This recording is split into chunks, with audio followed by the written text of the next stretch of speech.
சற்றுமுன் வெளியான தகவல் அள்ளி கொடுக்கும் பிபிஎஃப் திட்டம் கணக்கு தொடங்குவது எப்படி?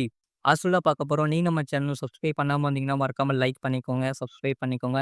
மற்றவர்களுக்கு தெரியப்படுத்த ஷேர் பண்ணுங்க. ஸ்டேட் பேங்க் ஆஃப் இந்தியா வங்கியின் இந்த திட்டத்தில் முதலீட்டாளர்களுக்கு கை நிறைய வருமானம் கிடைக்கும். பிபிஎஃப் திட்டத்தில் நீங்கள் ஆண்டுக்கு குறைந்தபட்சம் ரூபாய் 500 முதல் அதிகபட்சம் ரூபாய் 1.5 லட்சம் வரை முதலீடு செய்யலாம். தற்போது இந்த திட்டம் ஆண்டுக்கு 7.1% வட்டி விகிதத்தை வழங்குகிறது.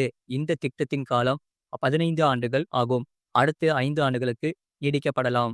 பிபிஎஃப் கணக்கு திறப்பு படிவம்: பாஸ்போர்ட் அளவு புகைப்படம், வாக்காளர் அடையாள அட்டை, ஓட்டர் உரிமம், பான் கார்டு, ஆதார் அட்டை போன்ற அடையாள சான்றுகளின் நகல்கள், பாஸ்போர்ட், மின் கட்டணம் போன்ற முகவரி சான்று. ஸ்டேட் பேங்க் ஆஃப் இந்தியா வங்கியின் பிபிஎஃப் திட்டத்தில் ஒவ்வொரு மாதமும் ரூபாய் 500 டெபாசிட் செய்தால் ஒரு வருடத்தில் ரூபாய் 6000 சேரும்.